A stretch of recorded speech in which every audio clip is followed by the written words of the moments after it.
and welcome back. Today's video is one I've been wanting to do for a while. There's a couple of things at my mom's house that just need to be kind of tied up, maybe refinished, and I thought today would be a great day to do that. The sun is finally shining. I don't know about you guys, we had a false spring and it's been cold now and I'm like, come back spring. So I just want to keep the projects rolling. So we've got this front door.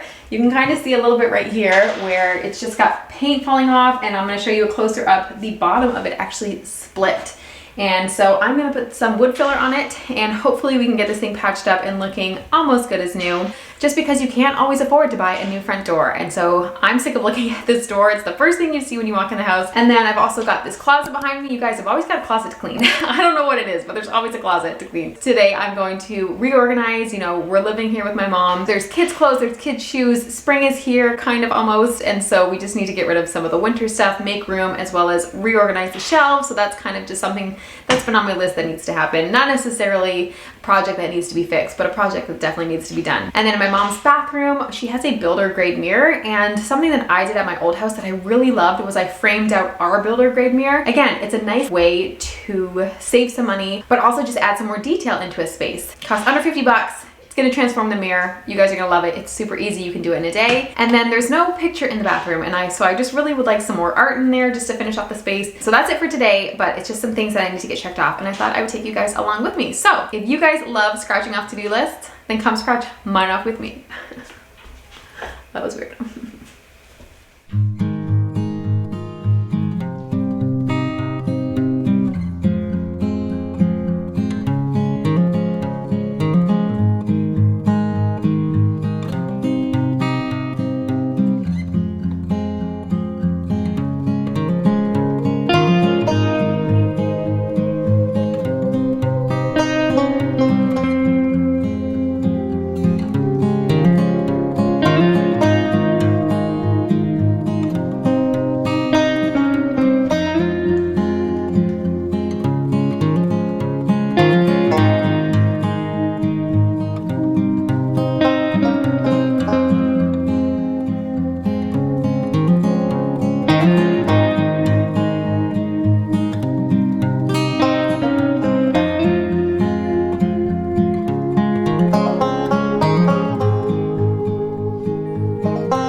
First rule of closets is making sure we take everything out to start. So let's do that.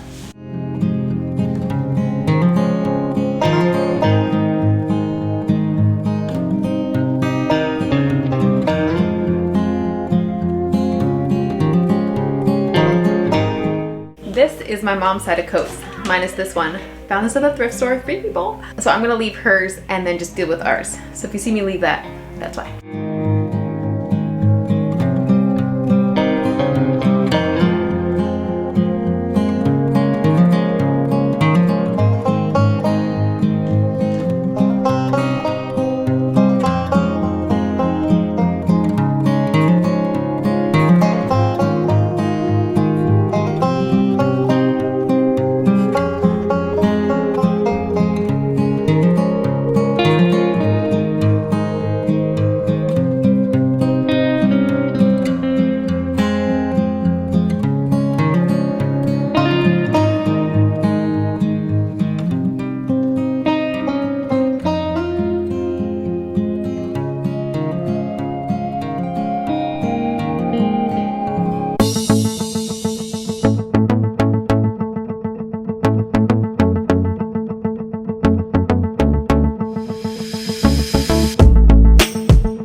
I highly recommend when you guys are going through something like a closet is starting with something easy. It's a great way to just have satisfaction instantly. So that's why I started with the coats, and I went through and decided to get rid of the ones that no longer fit, get rid of ones that are super wintry, and hang them up right away. And it just felt like, yay, I accomplished something.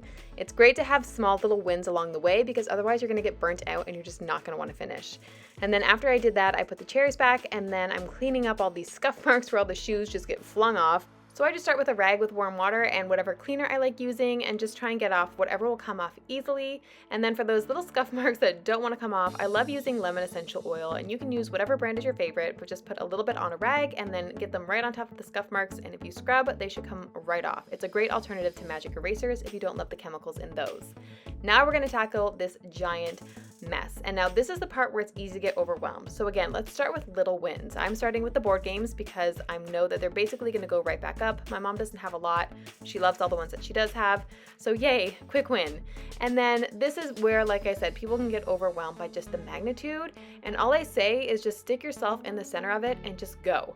And sometimes you're going to find where you're going to be putting stuff to the side and you're going to come back to it and putting stuff to a different side and coming back to it. And that's totally fine as long as you keep moving. The goal is just to keep going and don't stop until it's done, and you'll feel so much better about it. I love having a bag for Goodwill, packing things up for the things I'm going to donate, and then this, I decided I wanted to have my plastic bags in something so that they weren't just thrown about. And also the hat and scarves, we don't have a lot, so just getting a little bin.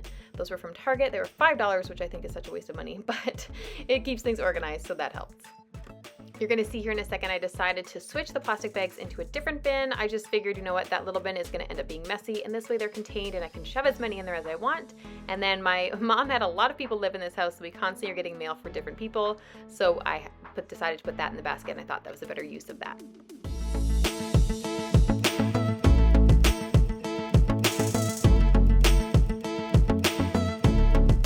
My son is awake, so I'm racing the clock. I've just got the shoes to put back in and just some tidying up to do, and then we're done with the closet, which is so awesome. My other shoe rack broke. It was a wooden one. It's broken. So I just picked up this from Target. It was $7. It's not the prettiest thing, but honestly, guys, sometimes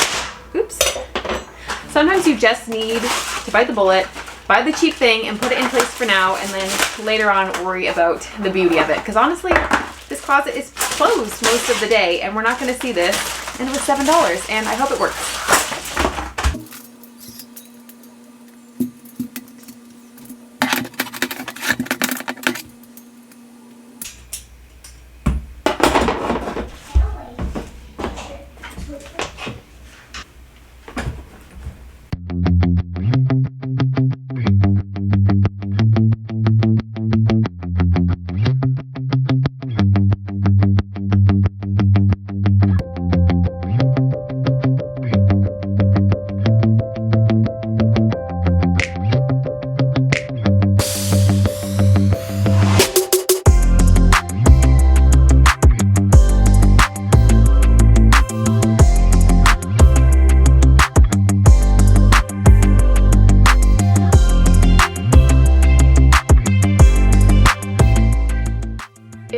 Not an awesome after the shoes are organized, and that shoe rack is actually stackable, so you can buy multiples and have more, which we'll probably end up doing because there's so many shoes all the time.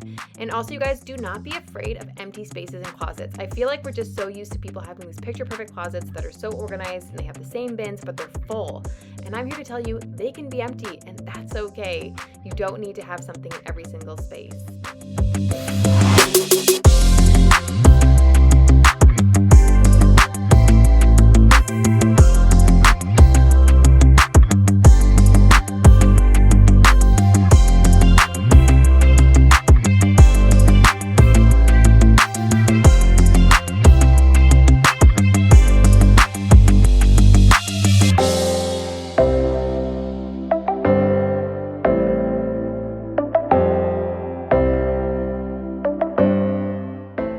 Alright, moving to the bathroom, we are going to be framing the mirror and hanging up a picture, just a couple of things that I wanted to get done. Framing a builder mirror is a great way to inexpensively add a little bit more character to a room. I had a builder mirror at my old house, and framing it out, it just made it feel like it fit. Like right now, it feels like an unfinished project. And there's spots you can see too where like water stains have come up just around the edge. So this border is gonna be perfect to hide those. So I went ahead and measured my mirror.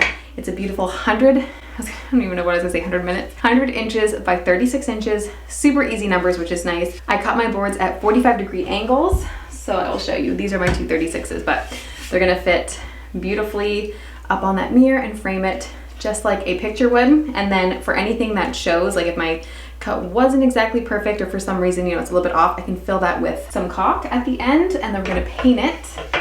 These are already primed boards. You can buy them unprimed, but I figured I'm gonna go ahead and spend just a little bit more, so this part is already done for me. So there's not much to it. All you do is take your liquid nails, we're gonna apply it to the back of the board, stick it on, let it sit for a little bit, and then move on to the next boards. What I'm going to do though is I'm going to do the sides first, so that way it can help me in holding up the top piece, because I am doing this by myself. Obviously, if you had someone else helping you, it'd be great, so you can kind of move back and make sure everything's fitting right in place, but I'm just gonna say a prayer. Okay, so one thing quick. I'm used to cutting on the caulking guns, or the caulk, is to just cutting off the top and then it's good to go. This one I was like, why is it not coming out? And I already cut a kind of big hole. And it's because you have to take, so you take, this thing's on here, you unscrew it, and then you have to cut a little piece off of it, and scissors didn't work. I had to use a knife, so just saying that. But then it'll be ready to go, and you pop this thing back on, screw it back on, and then you can put it in your gun. Load it up. I will also say make sure that your mirror is clean before you're going to be putting your wood on. I'm putting this liquid nails straight onto the wood, and then we're going to bond it to here. I'm going to hold it for probably like 60 seconds or so and then move to the next pieces. So let's go ahead and do this.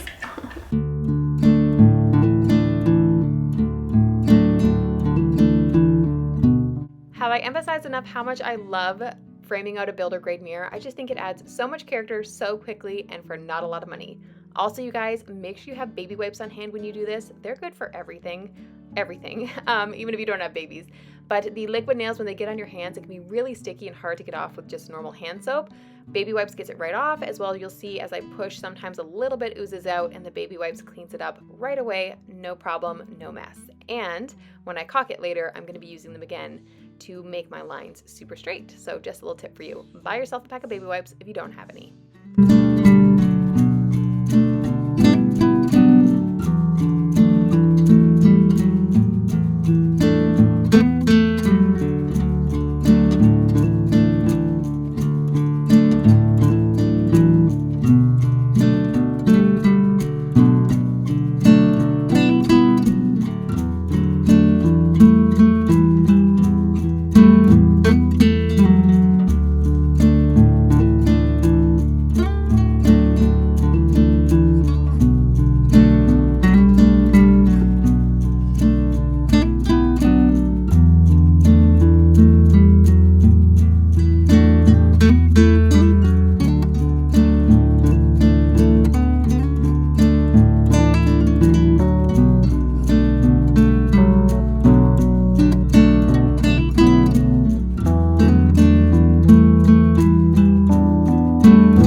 Okay, you guys, we are at the final stages of the bathroom. So exciting. The mirror's looking amazing. It does need a second coat, but because it's almost dinner time and this is real life, I need to hang this picture. So this beautiful picture, as it blocks out my light, my sister found at a thrift store. She actually found it at our favorite thrift store.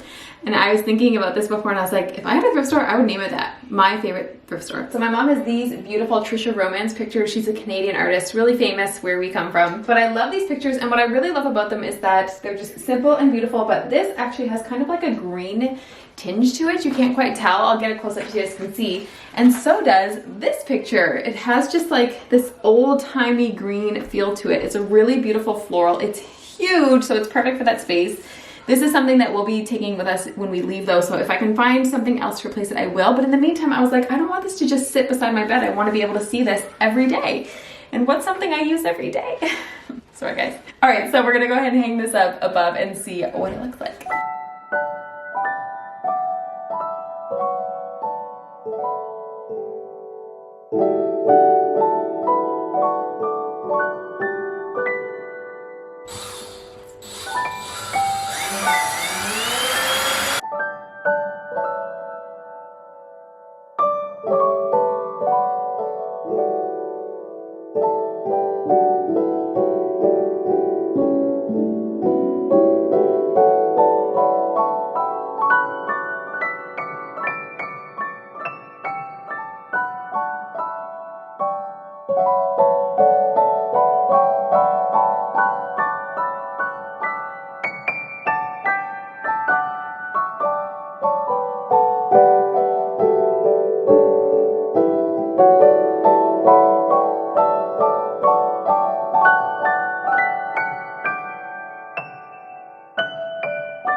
Well, hi guys, it is a new day and the store is still not painted, as you guys can tell. So I got everything else done in the one day. I did change my sweatshirt just because I didn't want to get paint on the other one. And I let this door dry, and then it just got to be nighttime, and I was like, okay, I'm running out of time. And when it dried, there was a big crack in the middle still after I'd put the skim coat on. And so I was like, okay, this is great, let's do another one. So I did 2 skim coats. Still a crack in the middle. So then I tried wood glue, and I kind of mixed it with some sawdust from when I had sanded the wood filler off. Tried shoving that in, and the crack was still there. Still there. So now I have put on a whole new coat of the wood filler. So now I've got like a nice little mound here when I thought I was just gonna be like filling in a little crack. Oh my gosh, you guys. Anyways, it has been such a fun project, and it stinks because it's not even like I'm refinishing like this beautiful old door. It's just a door that is not functioning, and I just thought I would, you know, I just wanted to bring it back to life a little bit. And now I'm spending so much effort on something that like I actually really don't care about. So anyways, all that to say is that it now has no crack. I'm not gonna say that it's gonna last like that, I don't know, but I have sanded it down, and I spared you guys me having to do it 500 times because this video is probably long enough. And now we're just gonna go ahead and paint the store, and we can be done with the projects at my mom's house for now. There's obviously a million more that can happen, but these are the ones that I wanted to get checked off. It's like a week later now from when I first started this, just because of having to do so many different things to it and just life in general and la-di-do-da-da. Here we are. Okay, so we're gonna go ahead and finish this up. I'm just gonna spray down the door, wipe it all clean, both sides, and then we're gonna paint it, and we're gonna shut the door on this project. I hope you guys enjoyed this video, and let's keep going.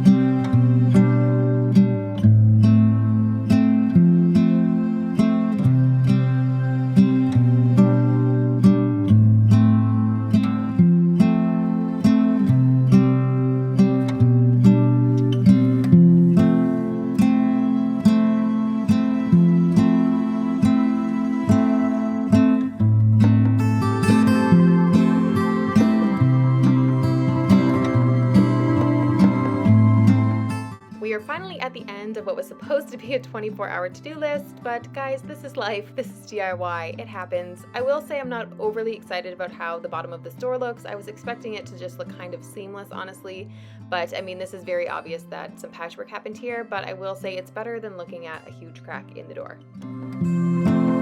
What did you just say? A break. A break? You just said it.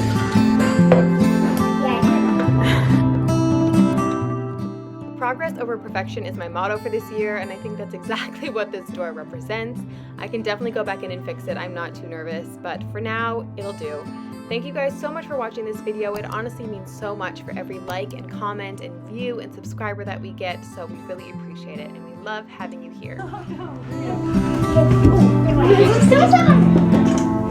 Outfit. Wow! Look at here, look over here. It looks so beautiful in here. Mom, get out.